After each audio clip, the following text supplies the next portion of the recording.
तो कहानी की शुरुआत एंटी-असला नामक डार्क वर्ल्ड से होती है। डार्क लॉर्ड सेटन को इंसानी दुनिया पर कब्जा करना था। इसके लिए उसने अपने 4 महान जनरल्स को 4 अलग अलग आइलैंड पर अटैक करने के लिए भेज दिया, पर इंसानों ने फैसला किया कि वो डीमंस की मार देंगे, मेरा मतलब डीमंस को मार देंगे। उन्होंने वापस अटैक किया और आखिरकार सेटन के राजमहल को चारों ओर से घेर लिया। वहाँ इंसान के हीरो ने सेटन के 3 जनरल को मार डाला था और अब सेटन भाई की फील्डिंग सेट हो चुकी थी। डीमन लॉर्ड सेटन और उसका आखिरी जनरल एलसीएल एक पोर्टल से भागकर अर्थ पर इसेकाई हो गए। जैसे ही वो वहाँ पर पहुँचते हैं, सेटन और एलसीएल का लाइफ फॉर्म अपने आप ह्यूमन जैसा हो जाता है। वो लोग डीमन से कन्वर्ट होकर ह्यूमन बन चुके थे। कुछ पुलिस वाले उन्हें सस्पिशियस समझकर पकड़ लेते हैं। ओए बीटीएस फैंस, ये क्या पहना है? एलसीएल उन पर अपने मैजिक का यूज करने की कोशिश करता है, लेकिन मैजिक वर्क ही नहीं करता।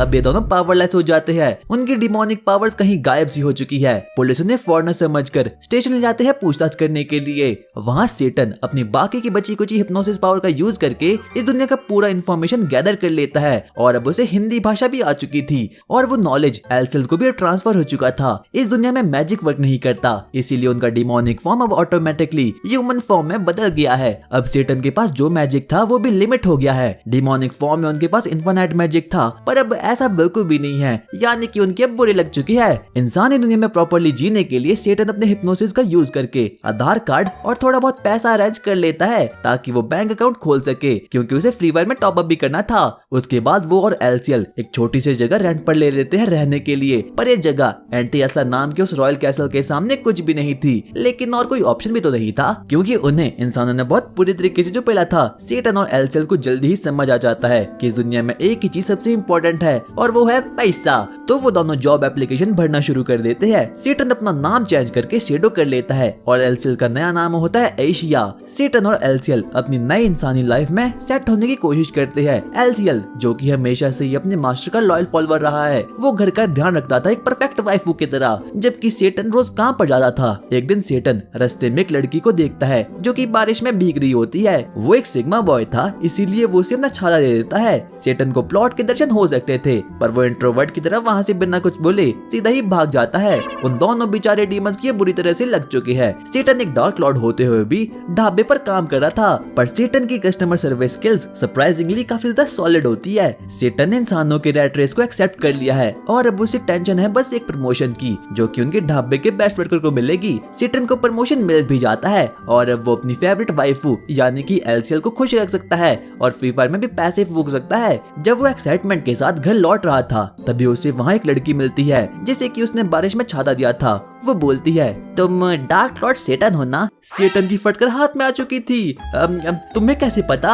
हमें पता चलता है कि वो लड़की कोई और नहीं बल्कि एमिलिया है, वही हीरो जिसने कि सेटन के साथ साथ उसके जनरल की भी मार रखी थी और अब वो भी दुनिया में आ चुकी है। उसका एक ही मिशन था कि उसे कैसे भी करके सेटन को हमेशा हमेशा के लिए खत्म करना है। वो अपनी मैजिकल तलवार निकालती है और बस एक छोटा सा चक्कू निकलता है, वो भी चोट बाजार का। अच्छा, तो तुम्हारी भी मेरी ही जैसी हालत है, यानी कि अब उसका भी मैजिक गायब हो चुका है। फिर भी वो सेटन को मारने की कोशिश करती है, लेकिन कुछ पुलिस वाले वहाँ पर आ जाते हैं और लोगों को स्टेशन ले जाते हैं। पुलिस उन्हें डांट देती है और एमिलिया कुछ भी नहीं कर पाती। जाने से पहले वो सेटन को धमकी देती है, एक दिन मैं तुम्हें जरूर मारूंगी। अच्छा, देख लेंगे। एमिलिया का ह्यूमन नाम एमी था और वो एक कॉल सेंटर पर काम करती थी। बेचारे हीरोज, उसके पास कोई प्लॉट डेवलप करने के लिए भी नहीं था। उसे एक दिन एहसास होता है, अरे मैं भी उस गधे सेटन की जैसी ही बन चुकी हूँ। तो वो निकल पड़ती है सेटन के घर और जब एलसीएल उसको आते हुए देखता है तो उसकी पैंट गीली हो चुकी थी, लेकिन सेटन एकदम चिल रहता है जैसे कुछ हुआ ही ना हो। वो एलसीएल को बताता है कि एमिलिया के पास भी कोई हेवनली पावर्स नहीं है, यानी कि अब उसकी मैजिकल पावर्स भी गायब हो चुकी है। जब एमिलिया देखती है कि सेटन एक बेकार कंडीशन में रह रहा है एक छोटी सी जगह पर स्ट्रगल करते हुए, तो उसे रिग्रेट होता है कि वो यहाँ आई ही क्यों। लेकिन वो वापस नहीं जाती क्योंकि वो अपनी थोड़ी सी बची कुची पावर बचा रही थी।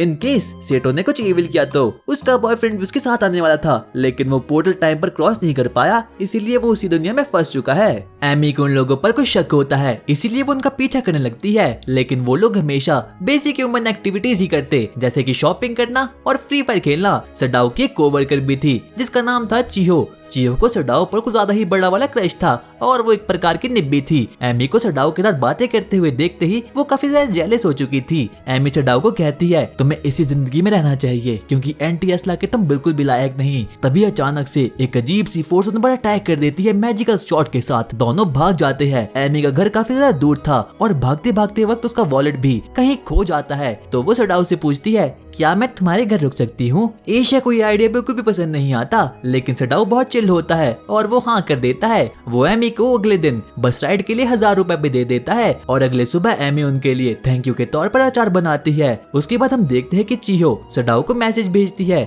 सडाओ क्या तुम मेरे साथ बाहर चलोगे। सडाओ हाँ कर देता है बिना ये समझे कि चियो शायद से उसे डेट पर बुला रही है। दूसरी तरफ हम देखते हैं कि एमी अपना नॉर्मल काम कर रही थी। अचानक से उसे एक मिस्टीरियस कॉल आता है मैं तुम्हें जानता हूँ तुम हीरो हो ना, मैं तुम्हें और सेटन दोनों को खत्म कर दूंगा। हीरो होने के नाते एमी सडाओ को उस कॉल के बारे में वॉर करने के लिए जाती है। सडाओ को चियो से मिलने के लिए जाना था तो एशिया अपने कैश रिजर्व का यूज करता है और उसका मेकअप कर लेता है ताकि वो सुंदर बन जाए। जब सडाओ और चियो मिलते हैं वो उसे बोलती है सडाओ मेरा हाथ तो पकड़ो। सडाओ बिना कुछ सोचे बस उसका हाथ को पकड़ लेता है और वो निब्बी एकदम पिघल चुकी थी। जब दोनों डेट पर आए थे एशिया उन पर नजर रखे हुए था। अचानक से वहाँ पर एमी भी वहाँ पर आ चुकी थी। उसे शक होता है और वो अंदर आ जाती है। एशिया उसे रोकने की बहुत कोशिश करता है पर वो नहीं मानती। तभी चियो सडाओ को बताती है मुझे कुछ अजीब सी आवाजें आती है। वो एंटी असला की लैंग्वेज थी पर उसे कुछ भी समझ नहीं आता और अब सडाओ भी समझ चुका था कि चियो पर शायद एक लैंग्वेज स्पेल का इफेक्ट लगा हुआ है। तब एमी और एशिया भी कैफे में आ जाते हैं। सडाओ जब उन लोगों को देखता है तो उसकी एकदम फटकर चार हो चुकी थी बट वो इग्नोर कर देता है और चियो से बातें करना शुरू करता है। चियो एक प्रकार की निब्बी थी। चियो सडाओ को और पसंद करने लगी थी। वो उसे अपने प्यार का इजहार करने वाली थी लेकिन तभी वहाँ पर एमी उनका मूवमेंट खराब करने के लिए वहाँ पर आ चुकी थी। अरे आखिरकार तुम मेरा पीछा कब छोड़ोगी। चियो को लगता है कि एमी सडाओ की एक्स है और अब वो और ज्यादा पॉजेसिव हो चुकी थी। तभी एक खतरनाक सा अर्थक्वेक सब चीजों को तोड़ फोड़ रखता है। एमी अपना मैजिक का यूज करके चियो को सुला देती है। अचानक से सडाओ की डार्क मैजिक एक्टिवेट हो चुकी थी और भाई इसका डेविल फॉर्म तो भाई काफी ज्यादा खतरनाक था। एमी उसे पूछती है आखिरकार तुम्हें तुम्हारी पावर कैसे मिली। मुझे खुद नहीं पता। एमी अपने सेक्रेट स्वॉर्ड को वहाँ पर समन कर देती है ताकि वो सडाओ को खत्म कर पाए लेकिन सडाओ लोगों की मदद करना शुरू कर देता है। चियो और दूसरे लोगों को बचाता भी है। एमी कंफ्यूज हो चुकी थी ये देख कर कि डीमन लॉर्ड सेटन लोगों की हेल्प कर रहा है। एमी को अपना पास आ जाता है जब वो छोटी थी और सेटन की आर्मी पूरी दुनिया पर अटैक कर रही थी। एक दिन हॉली चर्च के कुछ प्रीस्ट लोग उसके घर आ गए और उसके पापा ने उसे बताया बेटा तुम्हारी मॉम एक एंजल थी इसीलिए एमी ले तुम ही वो हीरो होगी जो कि सैटन को हरा पाओगी। और थोड़ी देर बाद सैटन ने उसके गांव को भी तबाह कर दिया। अब सडाओ अपनी नॉर्मल फॉर्म में लौट चुका था। उसे पता चलता है कि चियो एक्चुअली उस पुलिस ऑफिसर की बेटी है जिसने कि उसे पहले दिन अरेस्ट किया था और जो लैंग्वेज स्पेल सडाओ ने उस पुलिस ऑफिसर पर डाला था उसका इफेक्ट अब उसकी बेटी चियो पर भी हो चुका है। इस वजह से चियो भी एंटी असला की लैंग्वेज समझने लगी है। अगली सुबह हम देखते हैं कि एमी 1000 रुपए लौटाने के लिए सडाओ के पास आती है। वापस जाते वक्त अचानक से वो गिर चुकी थी। सडाओ उस पर हंसना शुरू करता है। सडाओ उसे अपने घर ले जाता है ताकि वो उसका इलाज कर सके और एमी तो शर्म के मारे एकदम बिल्कुल लाल पीली हो चुकी थी। वो काफी ज्यादा फ्रस्ट्रेटेड थी ये देख कर कि डार्क लॉर्ड जिसने कि कभी एंटी असला को जलाकर खाक कर लिया था, जिसने कि उसके घर को जला लिया और उसके फादर को भी खत्म कर लिया, अब वो इतना काइंड कैसे बन गया और लोगों की मदद करने लगा। सडाओ थोड़ा उदास हो गया था। वो कहता है पहले मैं ह्यूमंस को तुच्छ समझता था, मेरा नजरिया बिल्कुल बदल चुका है। पर तभी वहाँ पर चियो आती है और एमी को वहाँ देखकर वो एकदम शॉक्ड हो चुकी थी। वो सोचती है कि एमी सडाओ की निब्बी है और वो लोग प्लॉट को डेवलप कर रहे हैं पर ऐसा कुछ भी नहीं होता। वो आंसू के साथ वहाँ से भागना शुरू करती है पर तभी सभी लोगों से समझाने के लिए उसके पीछे भाग जाते हैं। पर तभी हम एमी के कुछ दोस्तों को देखते हैं जो कि पोर्टल के थ्रू ट्रेवल कर रहे थे। आगे चियो रोते रोते बस भागी जा रही थी। अचानक से वो एक अजीब से बच्चे से मिलती है जो कि उसे जानता था। वो बच्चा अपने ब्लैक विंग्स को दिखाता है और आसपास के हर एक एरिया को डिस्ट्रॉय करना शुरू कर देता है। तभी सडाओ, एमी और एशिया भी वहाँ पर पहुँच चुके थे। वो बच्चा सडाओ की हालत को देखकर हंसता है। तुम तो काफी ज्यादा वीक बन चुके हो डीमन लॉर्ड। हमें पता चलता है कि वो बच्चा कोई और नहीं बल्कि लूसीफर है, सैटर्न के डीमन जनरल में से एक। एमी शॉक हो चुकी थी उसे देखकर क्योंकि एमी ने खुद उसे अपने हाथों से मारा था लेकिन रियलिटी कुछ और थी। ऑल्बा जो कि चर्च का एक हाई प्रीस्ट था, उसने उसे बचा लिया था। ऑल्बा वही बंदा है जो कि एमी के साथ आया था, लेकिन पोर्टल में एंटर होने के ठीक पहले उसने एमी को धोखा दे दिया और ऑल्बा का प्लान है एमी को मार के एंटी एज़ला पर कंट्रोल कर देना। उसने लूसीफर को हेवन वापस जाने का प्रॉमिस करके अपनी साइड कर लिया है। लूसीफर एशिया पर अटैक करना शुरू करता है और फिर सडाओ और एमी पर भी, लेकिन वो दोनों अपनी शील्ड मैजिक का यूज करके वहाँ से भाग जाते हैं। सडाओ बताता है लूसीफर को अपनी मैजिक ह्यूमन नेगेटिविटी और इमोशन से मिलती है, इसी वजह से जब अर्थक्वेक आया था तो लोग घबरा चुके थे और इसीलिए सडाओ ने उनकी नेगेटिव एनर्जी से अपने डिमोनिक फॉर्म को वापस ले लिया था। लूसीफर पूछता है सैटर्न, तुम्हारे पास नेगेटिव एनर्जी आ चुकी थी, आखिरकार फिर भी तुम एंटी एज़ला वापस क्यों नहीं आए? क्योंकि अब मुझे दुनिया अच्छी लगने लगी है। लूसीफर चियो को किडनैप कर लेता है और उसकी नेगेटिव एनर्जी का यूज करके और भी ज्यादा पावरफुल होने लगता है। ऑल्बा गन निकालता है और अब सडाओ काफी ज्यादा इंजर्ड हो चुका था, इसीलिए वो सबको टेलीपोर्ट करके एक ऐसी जगह पर ले जाता है जहाँ पर की बहुत सारे लोग थे। लूसीफर उनका पीछा करना शुरू करता है और सडाओ को गोली मार देता है। फिर वो सब कुछ डिस्ट्रॉय करना शुरू कर देता है, लेकिन ये सब डेंजर और डिस्ट्रक्शन लोगों में इतना ज्यादा डर भर लेता है कि सडाओ को वापस से अपनी डिमोनिक पावर्स मिल चुकी थी। सडाओ पावर्स को रोकता है जबकि एमी अपने सेलेस्टियल वेपन को समन कर देती है। सडाओ एक बैरियर को क्रिएट करता है ताकि वो अपनी फुल पावर से लड़ सके और फिर बैटल शुरू हो जाती है। और अब एशिया भी अपने डिमोनिक फॉर्म में आ चुका था, चाहे वो डीमन हो या फिर हीरो। एमी और एशिया मिलके लूसीफर और ऑल्बा से लड़ना शुरू कर देते हैं और फाइनली सडाओ भी डेब्री से नीचे जाकर बैटल को ज्वाइन कर देता है। सबसे पहले वो लूसीफर के सामने आता है और उसे डरा देता है और उसके बाद वो उसे पटक पटक के मारना शुरू करता है और अब उन लोगों ने फाइनली ऑल्बा और लूसीफर को हरा लिया था। लूसीफर एमी को बताता है मैं ही वो था जिसने कि तुम्हें कॉल किया था और डिमोन्स के बारे में बताया था। एमी सडाओ से पूछती है अब तुम्हारे पास अपनी पावर्स आ चुकी है तो क्या अब तुम एंटी एज़ला जाओगे? पर सडाओ बोलता है नहीं, मैं बिल्कुल भी नहीं जाऊंगा। उसके बाद हम देखते हैं कि वो सभी के सभी लोग चियो को पूरी बात बता देते कि आखिरकार वो लोग कहाँ से आए हैं और वो लोग अपने पुराने समय में डीमन भी थे। पर तभी हम देखते हैं कि अब वहाँ पर एमी के साथ ही भी वहाँ पर आ चुके थे। सडाओ सबसे पहले अपनी मैजिकल पावर का यूज करता है और उस पूरी जगह को एकदम रिपेयर कर लेता है। हम देखते हैं कि वो लोग एमी को बताना शुरू करते हैं। इस इंसिडेंट में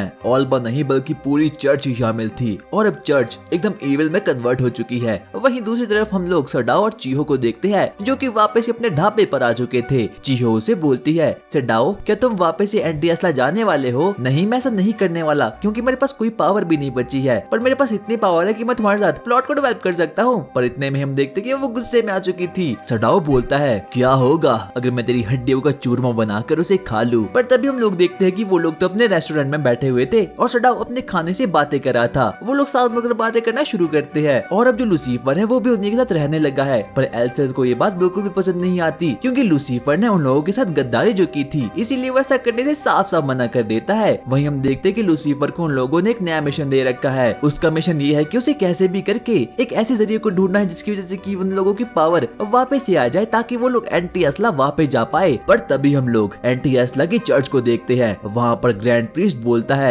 क्या आखिरकार वो डेविल अभी तक जिंदा है? पर तभी हम लोग वहाँ पर एक अजीब सी लड़की को देखते हैं। वो बोलती है हाँ मास्टर, ऑल्बा और एमी दोनों ही जिंदा है, हमें कैसे भी करके उन्हें खत्म करना होगा। और अब वो सभी लोग प्लान बना देते हैं एमी को और उस डेविल को खत्म करने के लिए ताकि एंटी एज़ला पर वो चर्च राज कर सके। और अब उन लोगों ने डिसाइड कर लिया था कि वो लोग कैसे भी करके डेविल और एमी को खत्म कर लेंगे। इसके लिए उन लोगों को अर्थ पर जाना होगा। और अब एलसीएल और सडाओ भी वापस आ चुके थे लूसीफर के पास। लूसीफर बोलता है भाई प्लीज मुझे काफी ज्यादा भूख लग रही है। अरे रुक यार, मैं तेरे लिए पिज्जा लाया हूँ। उसके बाद हम देखते कि वो उसे पिज्जा दे देता है पर लूसीफर बोलता है तुम खुद बाहर खा कर आए हो और मुझे घटिया सा खाना दे रहे हो। अबे लूसीफर चुपचाप इसे खा ले। और अब लूसीफर दिन से रात बस कंप्यूटर के सामने बैठे जा रहा था ताकि वो कोई ऐसा जरिया ढूंढ पाए जिसकी वजह से कि उनकी पावर वापस से आ जाए। सडाओ से बोलता है क्या तुझे सच में कंप्यूटर यूज करना आता भी है या फिर नहीं? इसीलिए लूसीफर अपनी शक्तियों को गलत इस्तेमाल करके सीधे ही एमी के कॉल सेंटर पर कॉल करता है और उसे हैक कर देता है। सडाओ बोलता है हे एमी, क्या तुम हम लोगों को सुन पा रही हो? अरे गधे, तूने मुझे कॉल क्यों किया है? अरे बस मैं तो लूसीफर की पावर को चेक कर रहा था और एमी का पूरा कंप्यूटर उन लोगों ने हैक कर दिया है। उसके बाद हम लोग देखते हैं कि सडाओ और चियो आपस में बातें करना शुरू करते हैं और सडाओ वापस से दिहाड़ी खटने वहाँ पर निकल जाता है। पर तभी अचानक से वहाँ पर एमी जाती है। अबे तेरी वजह से मैं सस्पेंड भी हो सकती थी, आखिरकार तूने मुझे कॉल क्यों किया? पर तभी वो बोलता है अरे यहाँ से निकल निकल जाओ क्योंकि इस वक्त मैं काम कर रहा हूँ। पर तभी हम लोग लूसीफर को देखते हैं जो कि अपने कंप्यूटर पर मस्त बैठकर वीडियो गेम खेल रहा था। उसे कैसे भी करके अब इस दुनिया में फ्री फायर खेलनी थी। तभी अचानक से उसे एक अजीब सी वेबसाइट का लिंक मिलता है। जैसे ही वो उस पर क्लिक करता है वो अचानक से गायब हो चुका था। एमी सडाओ को बोलती है क्या तुम्हारे पास पावर आ चुकी है। उसके बाद सडाओ से पूरी की पूरी कहानी बताता है कि आखिरकार लूसीफर उनकी क्या करने में मदद कर रहा है। दरअसल जो लूसीफर है उसे हमने मिशन दिया है कि उसे कैसे भी करके हमारी पावर्स को वापस से रिजनरेट करवाना है। एमी बोलती है मेरे पास बहुत पावर है और मैं एंटी एस्ला जा सकती हूँ, तो जाओ ना, यहाँ रहकर मेरा दिमाग क्यों खराब कर रही हो। उसके बाद अब सडाओ भी वापस से अपने घर आ चुका था। पर जैसे ही वो घर तक पहुँचता है वो देखता है कि लूसीफर तो एकदम घायल हो चुका था। पर तभी एलसीएल वहाँ पर आकर बोलता है मास्टर उस फोटो को बिल्कुल भी नहीं देखना। उन लोगों ने दरअसल अपने मकान मालकिन की फोटो देख ली है, वो भी प्लॉट से भरी, इसीलिए वो लोग एकदम घायल से हो रखे हैं। सडाओ कहता है ये सब छोड़ो और मुझे बताओ कि क्या तुम्हें किसी ऐसी चीज के बारे में पता चला है जिसकी वजह से कि हमारी पावर वापस से लौट कर आ जाए। लूसीफर बोलता है हाँ, स्कूल में एक पुराना कमरा है और हो सकता है कि उसके अंदर कोई डीमन हो। उसके बाद हम देखते हैं कि एलसीएल और सडाओ वहाँ पर जाने के लिए निकल जाते हैं। उन लोगों को पता चलता है कि चीहो भी उसी स्कूल में पढ़ती है, इसीलिए वो लोग उसे पटा कर रात के समय स्कूल में जाना शुरू करते हैं ताकि वो लोग उस डीमन को ढूंढ पाए और अपनी पावर्स को वापस से लौटा पाए। पर तभी लूसीफर उन लोगों को कॉल करता है अरे मैंने तुम्हें इसीलिए कॉल किया था ताकि मैं तुम्हें रास्ते को बता सकूं। उसके बाद वो लोग आगे आगे बढ़ना शुरू करते हैं ताकि वहाँ पर वो लोग रिसर्च को कंप्लीट कर पाए। वो लोग जब आगे बढ़ते हैं तब अचानक से उन लोगों को एक अजीब सी आवाज आती है और वहाँ पर उन लोगों को एमी मिलती है। एमी उन लोगों को बोलती है आखिरकार तुम यहाँ पर क्या कर रहे हो। अरे हम तो यहाँ पर काम से आए हैं, आखिरकार तुम मुझे बताओ कि तुम यहाँ पर क्या कर रही हो। और वो लोग एक बार वापस से झगड़ा करना शुरू कर देते हैं और उसके बाद वो लोग एमी को अपनी पूरी की पूरी बातें बताना शुरू करते हैं। हम देखते हैं कि वो लोग आगे आगे बढ़ना शुरू करते हैं और एमी उनके पीछा पीछा करना शुरू करती है और आखिर में जाकर वो उन्हें पकड़ ही लेती है। पर तभी हम देखते हैं कि एक अजीब सी सस्पिशियस लड़की उन लोगों पर नजर रखे हुए थी। उसके बाद वो लोग आगे आगे बढ़ना शुरू करते हैं। पर तभी वो लोग एक अजीब से दरवाजे को देखते हैं जिसमें कि लॉक ही नहीं था, यानी कि इस दरवाजे को पहले भी किसी ने खोल दिया है, इसीलिए वो लोग आगे बढ़ना शुरू करते हैं। हम देखते हैं कि उन लोगों को उस रूम में कुछ चिप्स के पैकेट पड़े हुए दिखते हैं और साथ ही साथ में कुछ अजीब सी पानी की बोतल्स भी। पर तभी अचानक से चीहो को जमीन पर एक अजीब सी पीएसपी गेम दिखती है। लूसीफर उन लोगों को बोलता है क्या तुम्हें जमीन पर कुछ पीएसपी गेम दिख रही है। और तब जाकर उन गधे बच्चों को पता चलता है कि जब ऑल्बा और लूसीफर यहाँ पर आए थे तो वो इसी जगह पर रुके थे और लूसीफर को गेम खेलनी थी, इसीलिए वो ऐसे अजीब अजीब से बहाने बना रहा है। और अब वो लोग वापस से अपने घर आ चुके थे। एलसीएल उसको बोलता है अरे मैंने तुम्हें बोला था ना कि तुम फ्री फायर सिर्फ और सिर्फ 1 घंटा खेल सकते हो दिन में। अरे एलसीएल मुझे चुपचाप ये दे दे। और अब सडाओ भी वापस से अपने घर आ चुका था। वो आगे बढ़ना शुरू करता है पर तभी अचानक से वो देखता है कि कोई अजीब सी लड़की वहाँ पर है और तभी वो लड़की सीढ़ियों से नीचे गिर चुकी थी। पर जैसे तैसे करके वहाँ पर सडाओ जाता है और उसे बाल बाल बचा लेता है। अब एलसीएल भी वहाँ पर आ चुका था। मास्टर सब कुछ ठीक तो है ना। हाँ लग तो सब कुछ ठीक ही रहा है। उसके बाद वो लोग आराम से काम करना शुरू करते हैं। पर अगले ही दिन वही लड़की सडाओ के पास आ चुकी थी। वो उसे थोड़े बहुत गिफ्ट देती है क्योंकि वो उसके प्यार में फंस चुकी थी। वो उसे बताना शुरू करती है मैं आपकी नई पड़ोसन हूँ और हाँ सडाओ आप काफी ज्यादा अच्छे हो। पर तभी हम लोग एमी को देखते हैं जिसे कि कुछ अजीब सी बॉटल्स मिली थी। वो अपने दोस्त को कॉल मिलाती है, वो भी सीधा ही एंटी एस्ला, और वहाँ पर वो उसे बताती है कि इसमें सेलेस्टियल एनर्जी है और जब वो उस ड्रिंक को कंज्यूम करेगी तो उसकी एनर्जी 2 गुना रेट से बढ़ जाएगी। पर वो ये ड्रिंक्स सिर्फ और सिर्फ एक दिन में 2 ही पी सकती है। उसके बाद एमी सडाओ के पास जाती है उसके घर। पर जैसी वो देखती है कि लूसीफर के साथ एक लड़की रह रही है तो वो ये देखकर काफी ज्यादा शॉक्ड हो चुकी थी। उसे बिल्कुल भी समझ आता कि आखिरकार ये डीमन लोग कर क्या रहे हैं, इसीलिए वो लोगों की जासूसी करना शुरू करती है। वो सबसे पहले उसके घर जाती है और लूसीफर और उस लड़की पर नजर रखे हुए थी। पर तभी उसे अचानक से किसी के आने की भनक होती है। वो जल्दी से भागने की कोशिश करती है पर तभी अचानक से वो नीचे गिर चुकी थी। सडाओ वहाँ पर आ चुका था और उसे बचा लेता है। पर तभी एमी उसे जोरदार लात मारती है। उसके बाद हम देखते हैं कि वो लोग आपस में बातें करना शुरू करते हैं। वो नई लड़की एमी को बोलती है क्या तुम सडाओ की गर्लफ्रेंड हो, क्योंकि तुम दोनों के लड़ने का तरीका थोड़ा कैजुअल है। पर एमी कहती है नहीं ऐसा बिल्कुल भी नहीं है। उसके बाद वो लोग बाहर जाते हैं पर तभी एमी की मुलाकात उस लड़की से होती है। मुझे पता है कि तुम्हें सडाओ काफी ज्यादा पसंद है पर तुम्हें समझना होगा जो सडाओ है वो कोई नॉर्मल ह्यूमन नहीं है और कोई नॉर्मल लड़की उसे संभाल भी नहीं सकती। वो लड़की बोलती है अरे कोई बात नहीं मैं उसे संभाल लूंगी। और अब एमी को पता चल चुका था कि इस लड़की के बारे में जरूर कुछ न कुछ तो अजीब सी बात जरूर है। एमी उस लड़की को अपना नंबर दे देती है ताकि वो सडाओ को पटाने में उसकी मदद कर सके। अचानक से एमी को किसी का कॉल आता है और वो भी सीधा एंटी एस्ला से। वो तो इसकी एक दोस्त थी। वो उसे बोलती है एमी तुम्हें मारने के लिए शायद से एंटी एस्ला से कोई लोग आ रहे हैं क्योंकि अब जो चर्च है वो इविल में कन्वर्ट हो चुकी है, इसीलिए तुम्हें थोड़ा ध्यान से रहना चाहिए। आगे हम लोग सडाओ को देखते हैं जो कि आराम से गधा मजदूरी कर रहा था और वहाँ पर चियो भी थी। सडाओ सडाओ से बोलता है, देखो मेरी नेबर ने मुझे एक अजीब सा लंच बना कर दिया है। और जैसे ही वो उसे खोलता है वो तो एकदम बावली सी हो रखी थी। वो उसे बोलती है, बस चुप रहो, आखिरकार तुमने लंच कैसे लिया, वो भी किसी और लड़की से। पर सडाओ उसे समझाने की कोशिश करता है। जब वो उसका अगला डिब्बा खोलता है तब वो देखता है कि वहाँ पर तो दिल की शेप में कुछ चावल रखे हुए थे। और इस चीज को देखकर तो चीहो एकदम बावली सी हो रखी थी। वहीं दूसरी तरफ हम लोग एमी को देखते हैं जो कि कुछ चीजें खरीद रही थी। पर तभी अचानक से उस पर कोई लोग अटैक कर देते हैं। ये लोग एंटी असला से आए थे। एमी भी उन पर अपने हॉली स्पॉट का यूज कर देती है। एमी को पता चलता है कि इस बंदे ने उसकी पावर को एकदम ब्लॉक कर दिया है। वो एमी पर एक जोरदार शॉट मारने वाला था, पर तभी वहाँ पर एक अजीब सा लड़का आता है और वो उसे सीधा ही एक टमाटर से पेल कर रख देता है। आपको कुछ हुआ तो नहीं? इससे पहले पुलिस आए, आपको यहीं पर रुकना होगा। पर तभी हम लोग एमी को देखते हैं। चीहो ने उसे कॉल किया था। वो उसे बोलती है, एमी सडाओ को किसी ने खाना दिया है। उसके अगले दिन हम देखते हैं कि चीहो और एमी सडाओ के घर निकल जाती है ताकि वो वहाँ पर इंस्पेक्शन कर पाए। जैसे ही वो दरवाजा खोलती है वहाँ पर वो देखते हैं कि वहाँ पर तो सुजुने है। और चीहो तो इस बात को देखकर एकदम जेलस फील करती है। पर हम देख सुजुने उसे बोलती है, मेरे पास पैसों की थोड़ी किल्लत है। पर सडाओ से बोलता है, अगर ऐसी बात है तो तुम हमारे साथ रह सकती हो। पर तभी लूसीफर बोलता है, लगता है इसे इस लड़की की फीलिंग समझ ही नहीं आ रही है, और अगर ये लोग साथ मिलकर काम करेंगे तो जरूर इन दोनों लड़कियों में कलेश हो जाएगा,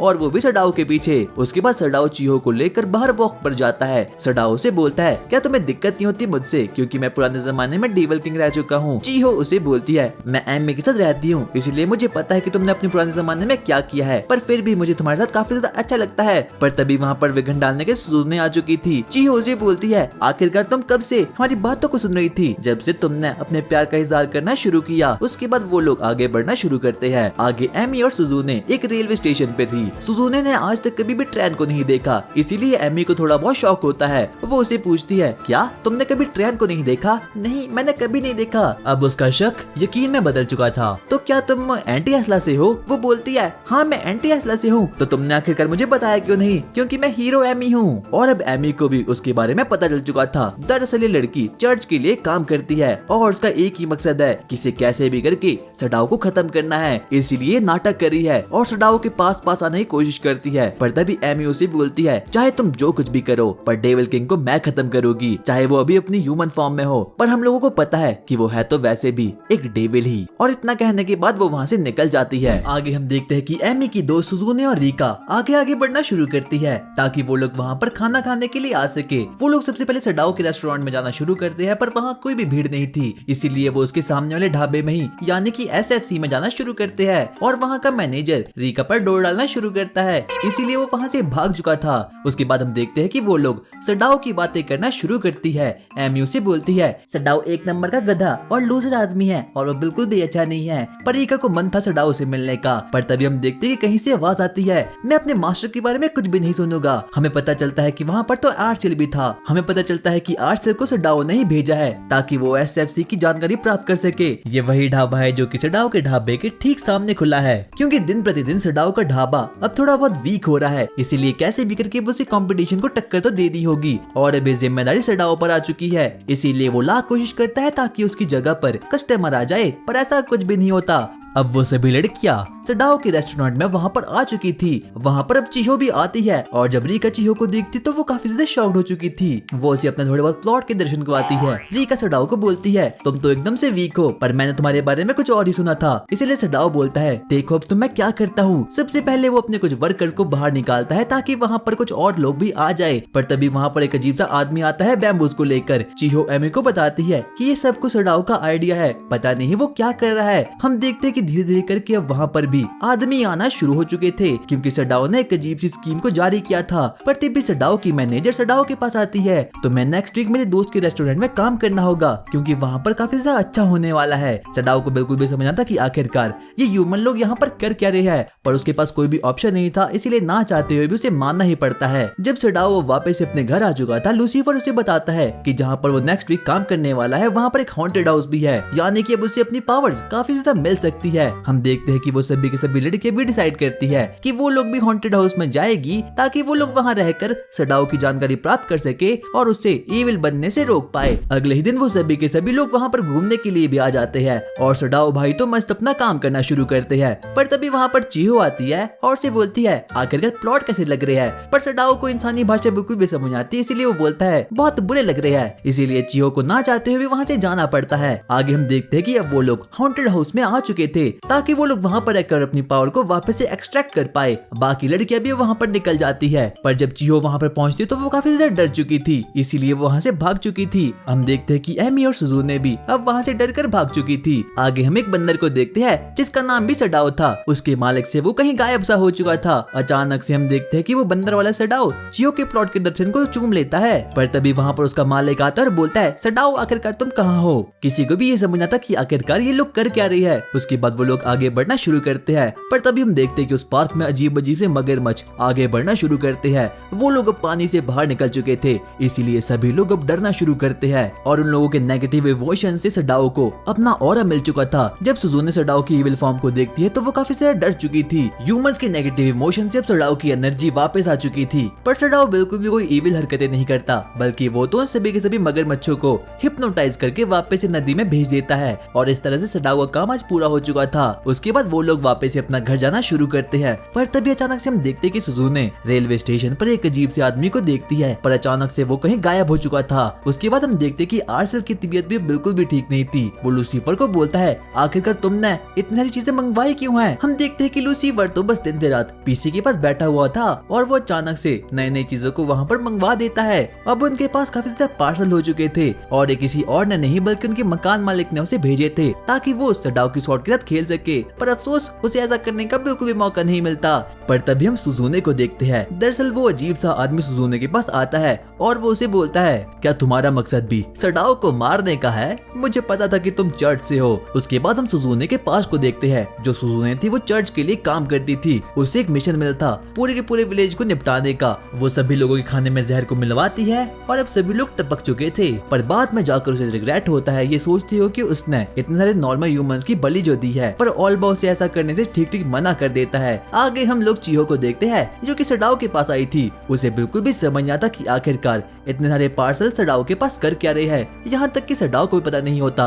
वो लोग आगे बढ़ना शुरू करते हैं ताकि वो लोग अपने रेस्टोरेंट में काफी नई नई प्रकार की चीजें ऐड कर सके। उसके बाद सुजुने आगे बढ़ना शुरू करती है, पर तभी वहाँ पर वापस से वही आदमी आ चुका था। वो सुजुने को बोलता है तो क्रिस्टे तुमने क्या सोचा, क्या तुम तैयार हो डेविल किंग को खत्म करने के? और सुजुने भी मान चुकी थी। आगे हम देखते कि वो सभी की सभी लड़कियां आगे बढ़ना शुरू करती है ताकि वो लोग अपने घर जा सके। वो चिहो को बोलती है तुम्हें सडाओ से दूर रहना चाहिए क्योंकि अब वो मरने वाला है। सबसे पहले तो चिहो और एमी को बिल्कुल भी समझ आता कि आखिरकार ये लड़की किस बारे में बातें कर रही है। वो उसे बताना शुरू करती है वैसे भी सडाओ को तो मरना ही था क्योंकि वो अपने टाइम में डेविल किंग जो ठहरा और उसने बहुत सारे मासूम लोगों को मारा था, पर वो ऐसा करने से साफ साफ मना कर देती है। पर सुजुने ने मन बना लिया था सडाओ को खत्म करने का। चिहो उसे बोलती है नहीं तुम ऐसा नहीं करना चाहिए क्योंकि जब से सडाओ ह्यूमन बना है तब से उसने कोई भी इविल हरकतें नहीं करी और मैं भी ऐसा नहीं चाहती कि वो मर जाए। इतने में हम देखते कि एमी बोलती है हाँ चिहो बिल्कुल सही कह रही है। पर सुजुने का माइंड एकदम वॉश हो चुका था क्योंकि अब वो उस व्हाइट विंग वाले आदमी की बात मानने लगी है। पर तभी हम देखते कि एक अजीब सा आदमी उन लोगों पर अटैक कर देता है और वो भूखा था हीरो की स्वॉर्ड का। वो एमिला पर अटैक करना शुरू करता है। हमें पता चलता है कि वो आदमी कोई और नहीं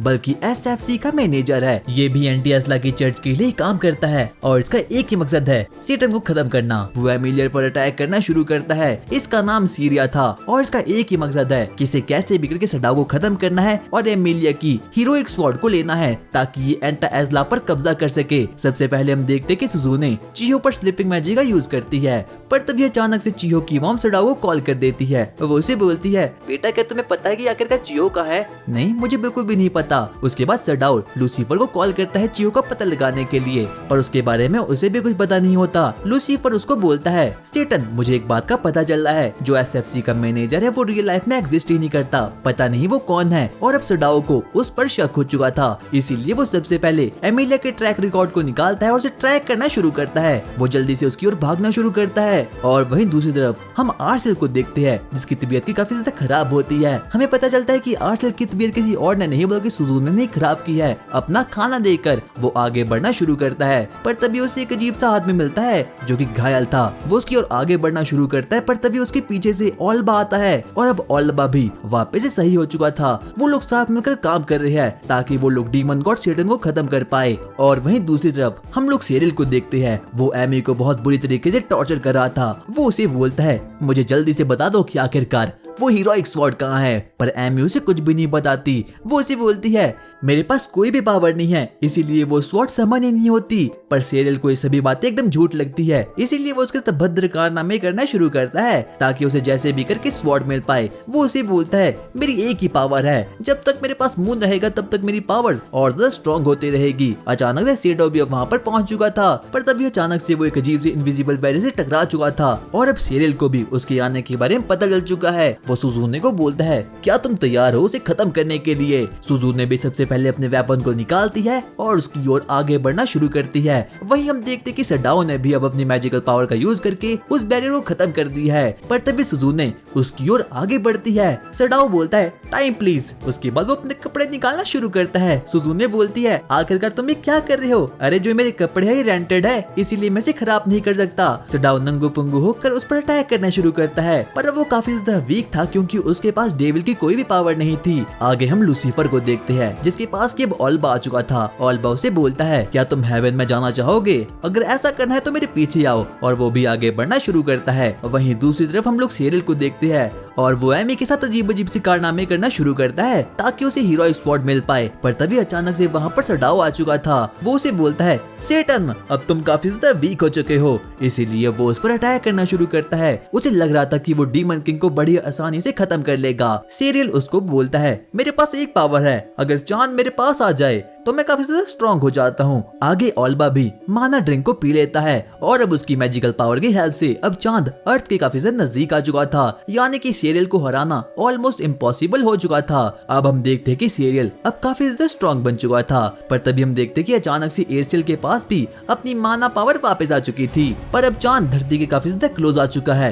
इसीलिए सभी ह्यूमंस काफी ज्यादा डरे हुए थे और उनके नेगेटिव इमोशन के कारण से सडाओ की डिमोनिक पावर भी वापस आ चुकी थी। वो सबसे पहले सेरियल के पास जाता है और उसे बोलता है, अब मुकाबला बराबरी का होने वाला है। वो सबसे पहले एमी को उसके चंगुल से छुड़ाता है। वहीं हम देखते हैं कि लूसीफर भी ओल्बा पर एक जोरदार मुक्का करता है और उसे धोखा दे देता है, क्योंकि ये सब तो लूसीफर की एक सोची समझी बस साजिश ही थी। सेटन सेरियल को बोलता है, आखिरकार अब तुम कैसे मरना पसंद करोगे? उसके बाद हम देखते हैं कि सेटन उस पर वार करना शुरू करता है और बहुत बुरी तरीके से उसकी पिटाई कर देता है। वो अपने मैजिक का यूज करके अब सेरियल को भी खत्म कर देता है। अब हम देखते हैं कि अब फाइनली सूरज उग चुका है। सडाओ चीहो को बोलता है, चीहो अब मेरे पास पावर आ चुकी है, इसीलिए अफसोस अब मुझे एंटी एस्ला जाना होगा। प्लीज सडाओ तुम यहीं पर तो रह सकते हो। चीहो मैं ऐसा नहीं कर सकता क्योंकि मैं एंटी एस्ला का डीमन किंग हूँ। सडाओ एक पोर्टल के थ्रू चला जाता है और चीहो जोर जोर से रोना स्टार्ट कर देती है। फिर अचानक से वो उठ जाती है क्योंकि ये सब तो एक सपना था। असल में सडाओ ने अपने मैजिक से पूरी की पूरी सिटी को वापस से रिबिल्ड कर लिया था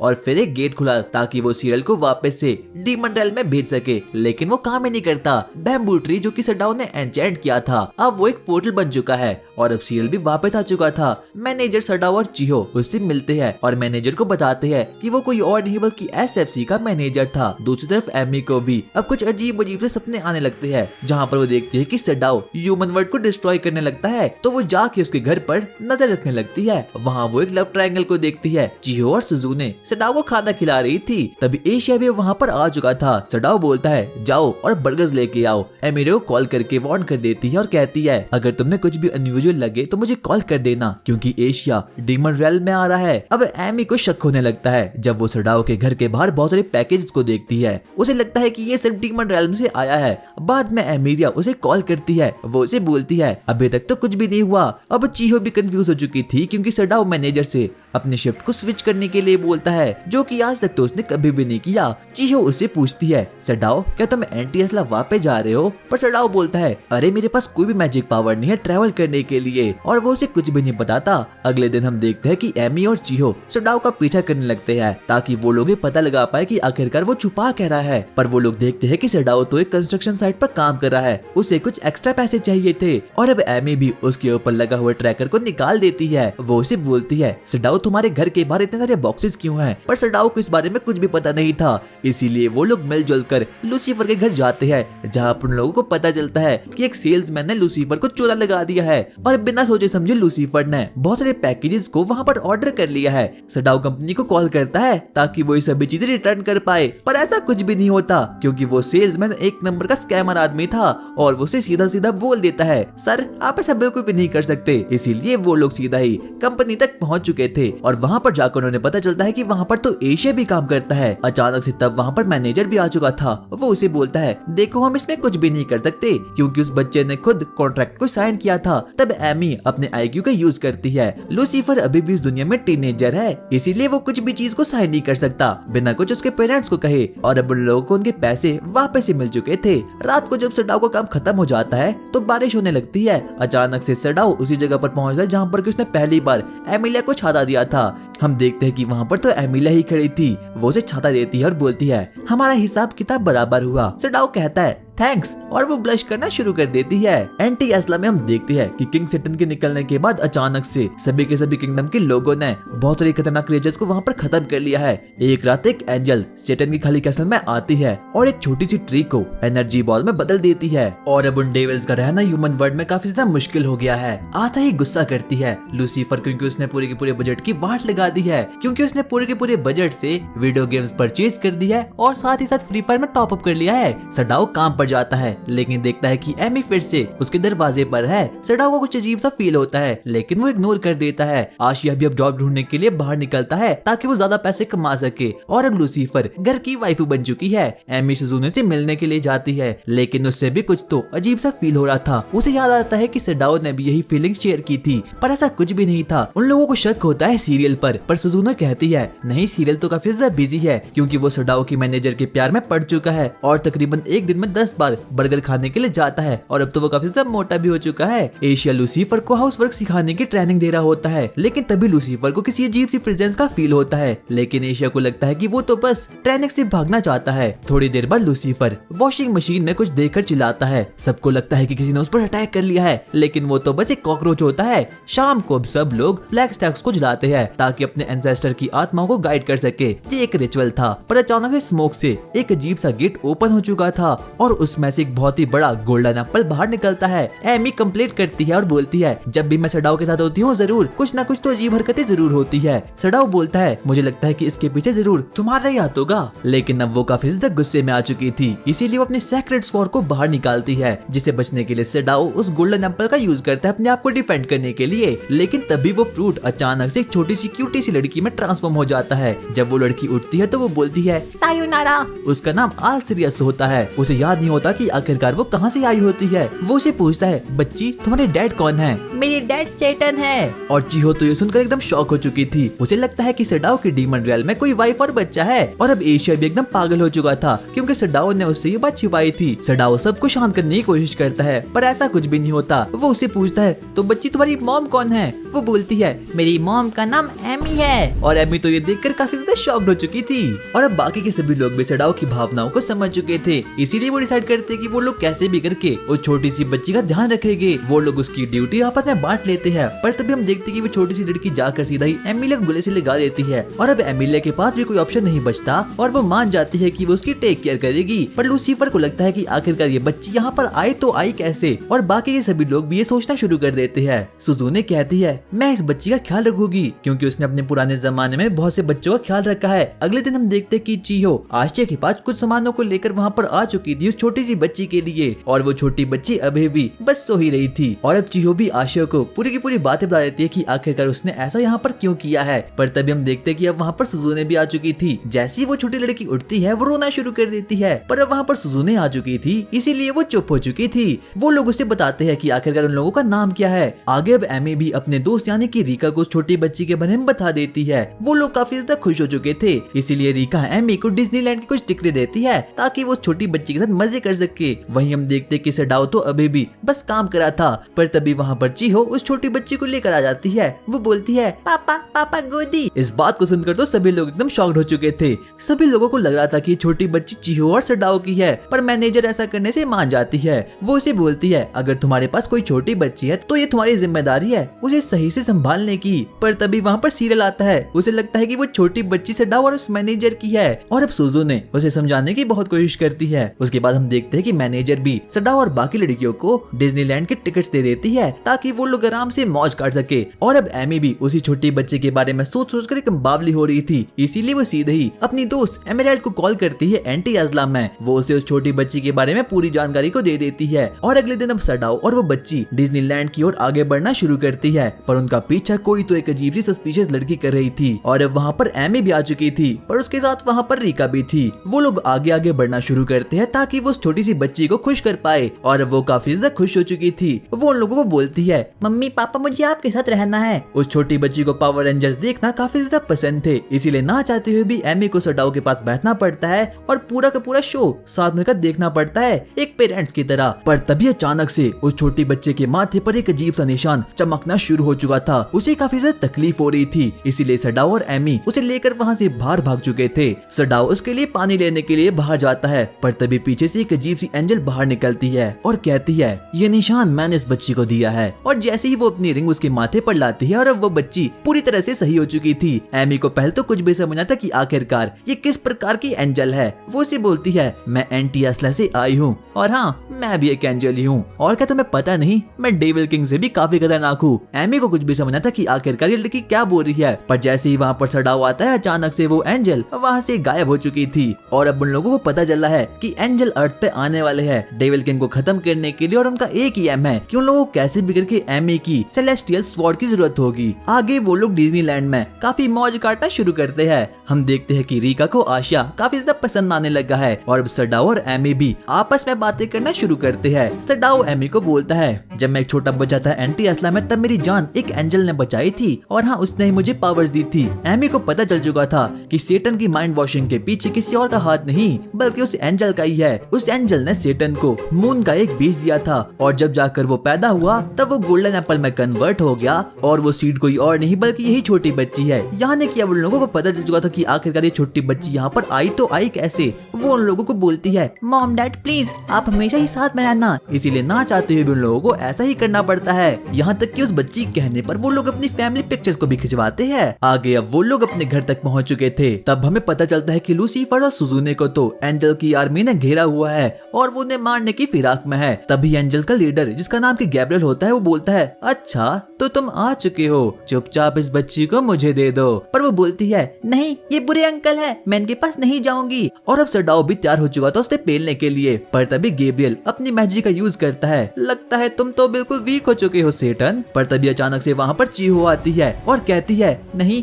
तुम ऐसा नहीं कर सकते, सडाओ एक अच्छा आदमी है। और अब गैब्रियल को महसूस होना शुरू होता है कि वो तो एक छोटी सी बच्ची का दिल दुखा रहा है, इसीलिए उसे यहाँ से भागना चाहिए। वो काफी ज्यादा अच्छा इंसान था, पर वो जाते जाते उसे बोलता है मैं कल वापस से आऊंगा और एमी की स्वॉर्ड और इस बच्ची को अपने साथ ले जाऊंगा। और अब सडाओ को कुछ भी समझ आता कि आखिरकार उसे इस बच्ची की प्रोटेक्शन कैसे करनी चाहिए। इतने में वो बच्ची बोलती है मॉम डैड प्लीज आज आप रात को मेरे साथ ही सोना होगा।